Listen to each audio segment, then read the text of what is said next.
Hello there. Today is Thursday, July 31st, and welcome to the July edition of the Kluge Wealth Advisory Group monthly Client Connect video.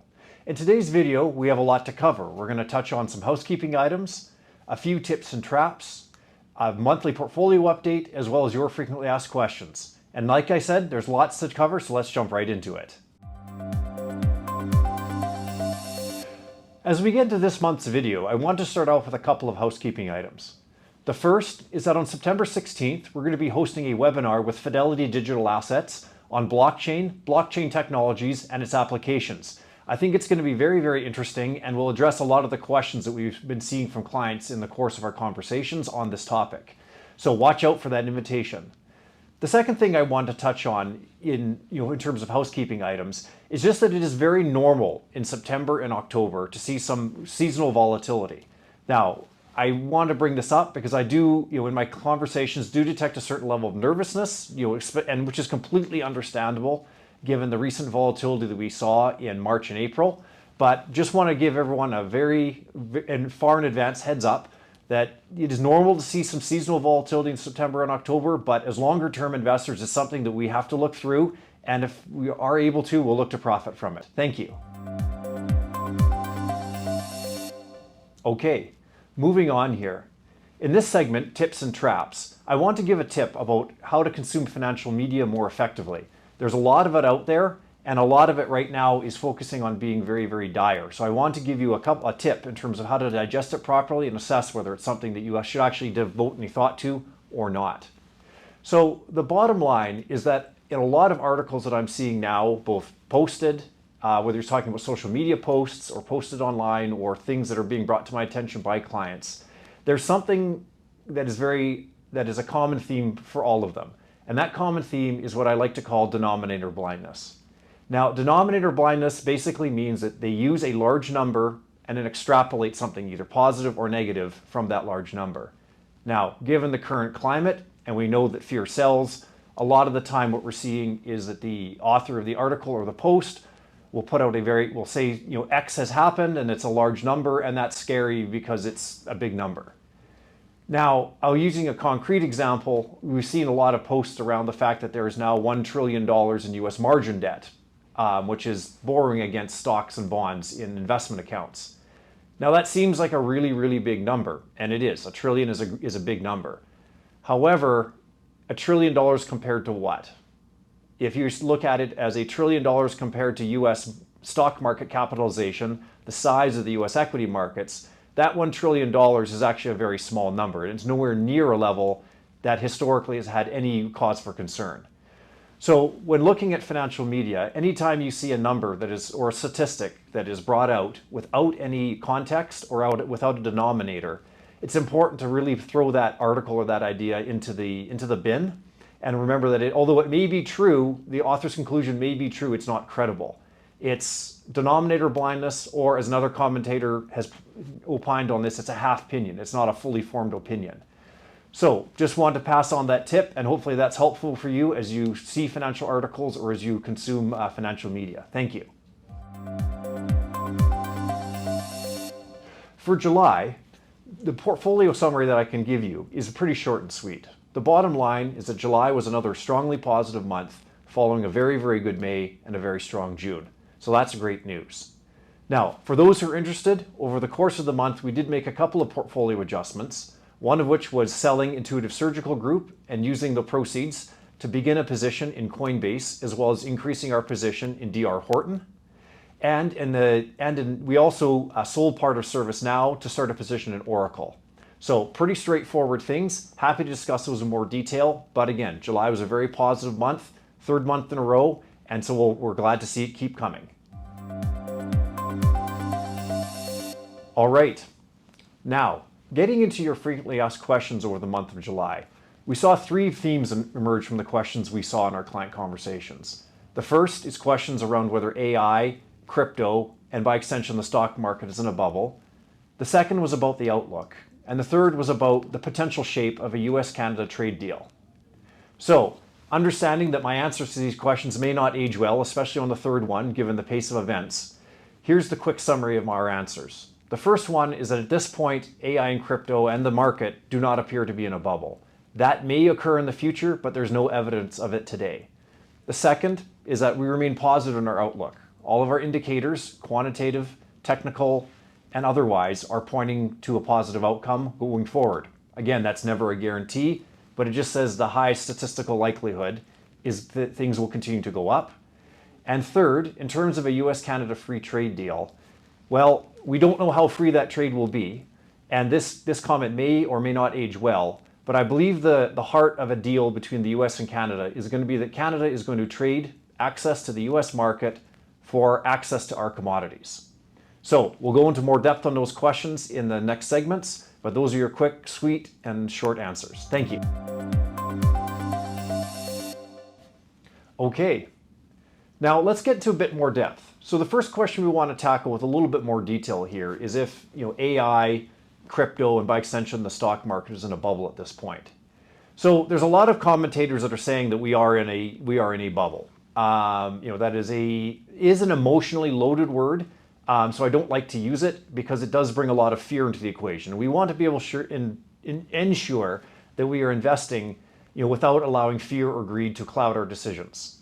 So the bottom line, though, is that if we look back historically, whether we look at building canals, railways, electrification, early industrialization, the internet telco situation, you do not see a bubble form until you get to a time where companies are making investments that have negative returns associated with them.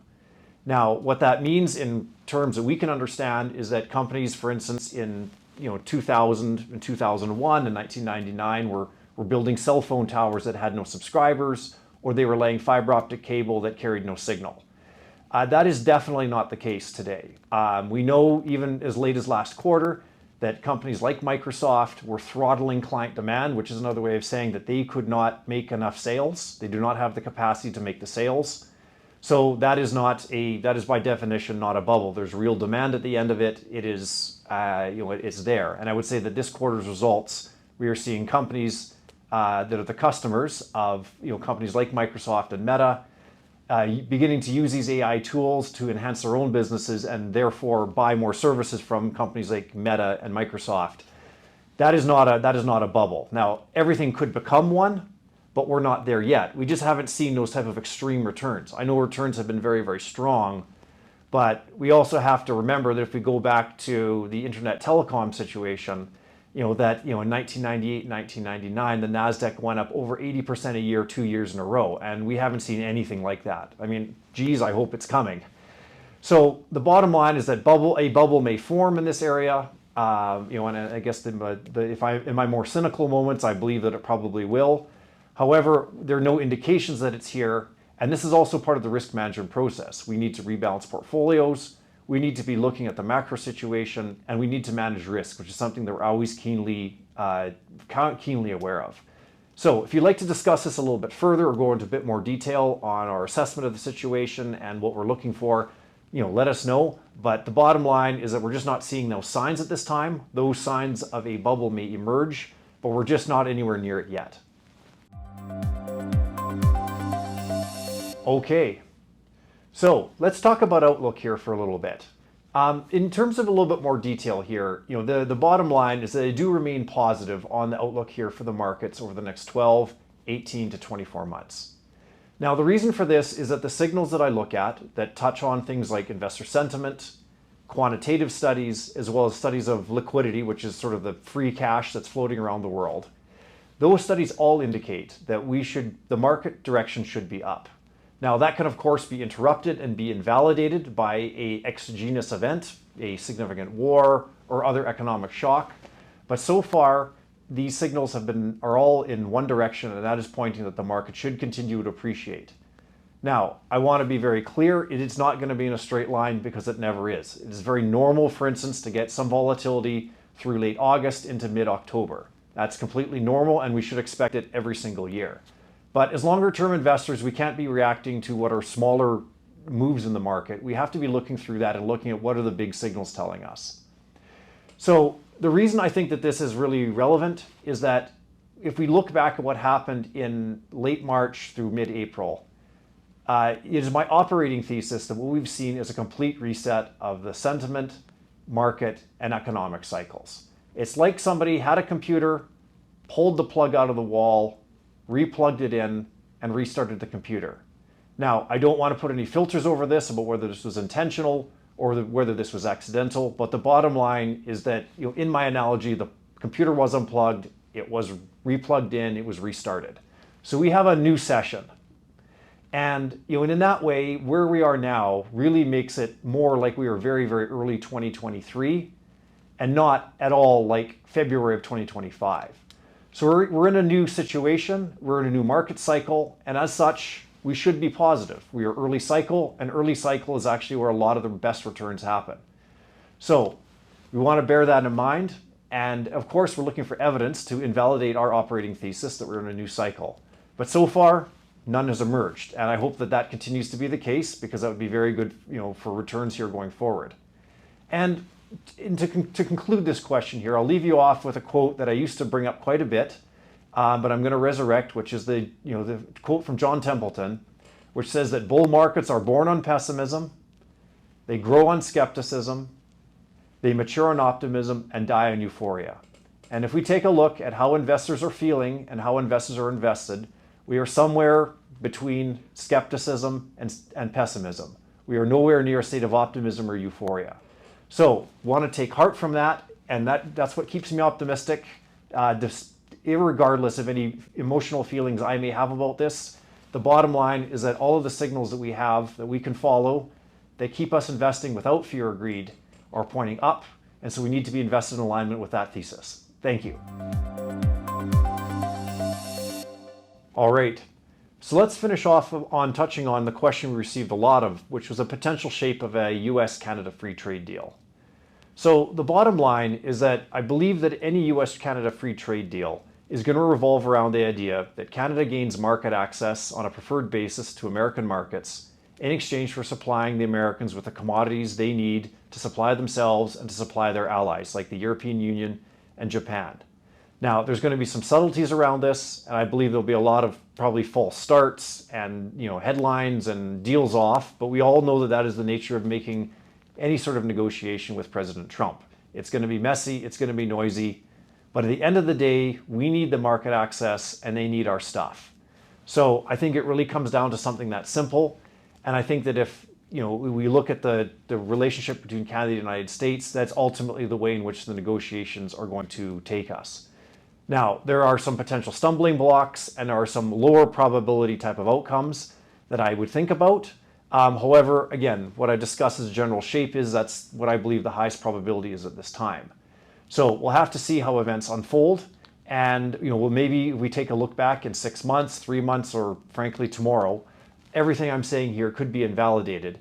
But I do believe that at the end of the day, it is in everyone's interests that Canada supply the commodities that the United States need, and the United States, in exchange for that supply of commodity, gives us access to their markets so that we can secure a symbiotic and mutually beneficial relationship.